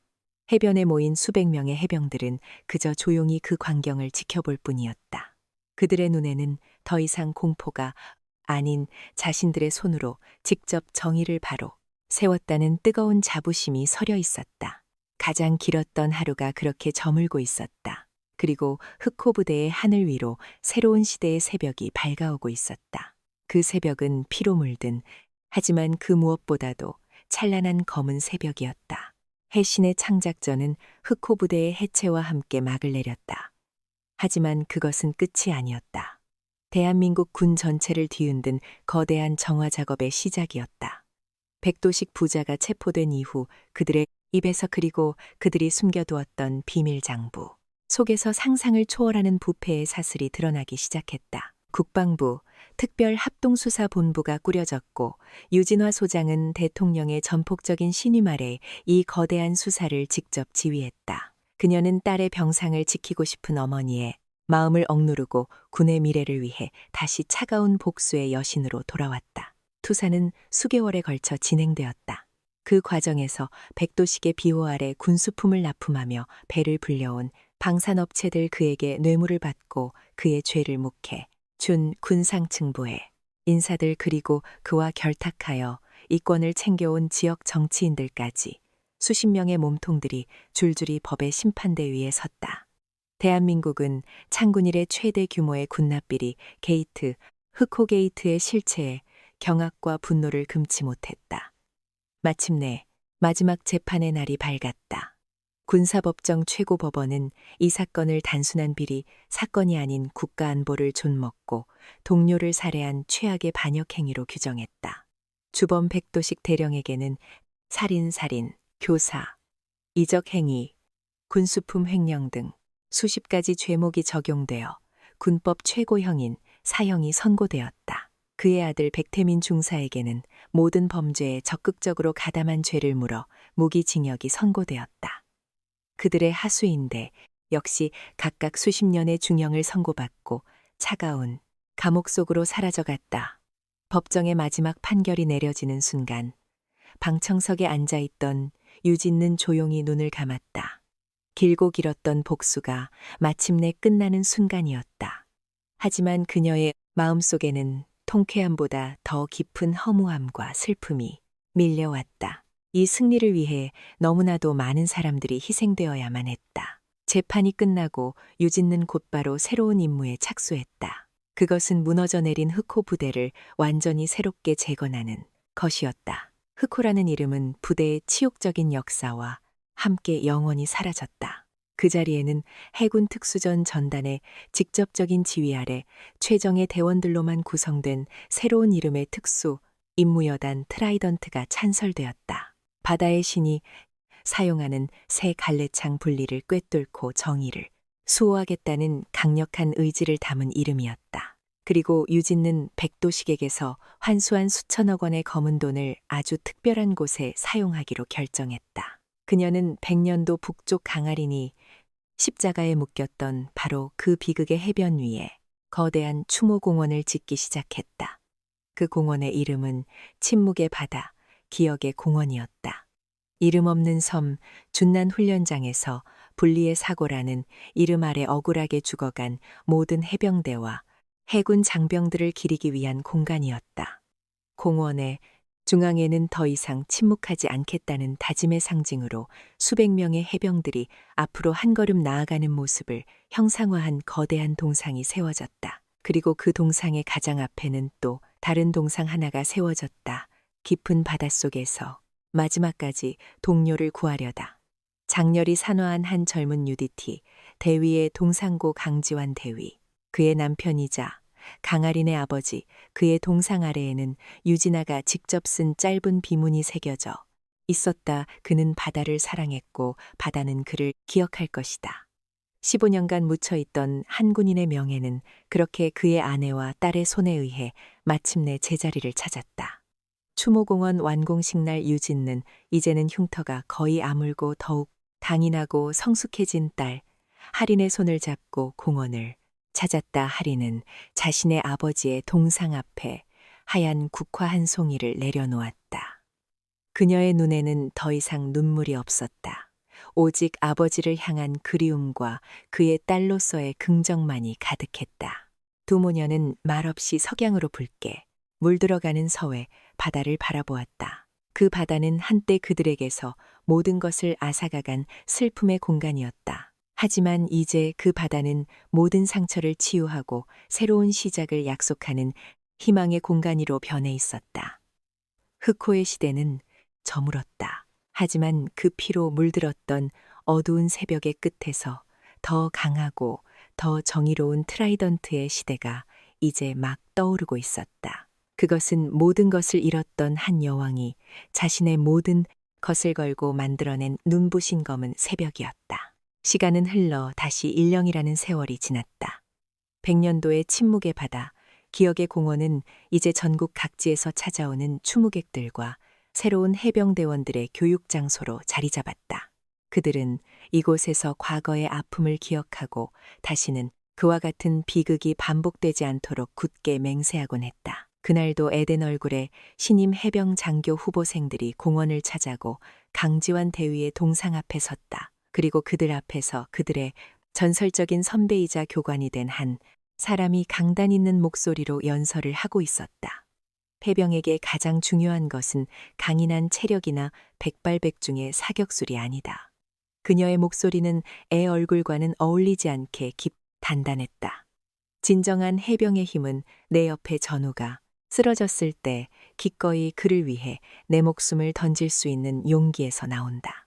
그리고 우리의 지휘관이 우리의 전우가 분리의 길을 걸을 때 감히 아니요 라고 말할 수 있는 더 위대한 용기에서 나오는 것이다. 그녀는 이제 대위, 계급장을 다나인이었다. 그녀의 몸에 남았던 끔찍한 화상 자국은 이제 희미한 흉터로 변해 있었다. 하지만 그 흉터는 그녀에게 굴욕의 상징이 아닌 분리에 맞서 싸워 이겨낸 영광의 훈장이었다. 그녀는 어머니의 길을 따라 UDT에 지원할 수도 있었다. 하지만 그녀는 해병대에 남았다. 아버지가 지키려 했던 그리고 어머니가 바로 세우니 조직을 자신의 손으로 더 강하고 정의롭게 만들고 싶었기 때문이었다. 그녀는 새로 창설된 해병대 특수수색대에 초대 팀장으로 임명되었다. 과거의 흑호 부대와는 달리 그녀의 부대는 그 어떤 부조이나 폭력도 용납되지 않는 오직 실력과 전우회만으로 뭉친 최강의 부대로 성장해 나가고 있었다. 어린 암늑대는 이제 수십 마리의 맹렬한 늑대들을 이끄는 진정한 리더가 되어 있었다. 연설이 끝나고 후보생들이 흩어졌다 하리는 홀로 남아 아버지의 동상을 가만히 올려다보았다. 그때 그녀의 등 뒤로 부드러운 목소리가 들려왔다. 아주 훌륭한 연설이었어, 강대위. 돌아보자. 그곳에는 이제는 군복이 아닌 편안한 사복 차림의 어머니 유진아가 서 있었다. 그녀는 흑호 게이트를 성공적으로 마무리한 후 미련 없이 군복을 벗고 평범한 어머니의 삶으로 돌아와 있었다. 그녀는 이제 딸이 걸어가는 길을 뒤에서 묵묵히 지켜보고 응원해주는 가장 든든한 지원군이었다. 어머니 어떻게 여기까지 내 딸이 얼마나 멋진 지휘관이 되었는지 내 두 눈으로 직접 보고 싶어서 왔지. 유진는 딸의 뺨을 자랑스럽게 얼루만졌다. 네, 아버지가 하늘에서 아주 자랑스러워하고 있을 거야. 두 모녀는 말없이 나란히 서서 아버지의 동상을 바라보았다. 동상 아래 유진아가 직접 쓴 비문이 저녁 노을에 반사되어 빛나고 있었다 하리는 아버지의 동상을 향해 조용히 그리고 굳게 맹세했다. 아버지, 이제 제가 아버지가 사랑했던 그다와 아버지가 지키려 했던 전우들을 제 모든 것을 걸고 지키겠습니다. 그것은 아버지를 향한 약속이자 새로운 시대를 열어갈 늑대의 엄숙한 맹세였다. 이야기는 끝났습니다. 어떤 어머니는 딸에게 부드러워지는 법을 가르칩니다. 하지만 어떤 여왕은 자신의 어린 늑대에게 적의 목을 물어뜯는 법을 가르칩니다. 그리고 더 위대한 여왕은 자신의 새끼가 스스로의 힘으로 무리의 새로운 왕이 되는 법을 지켜봐 줍니다.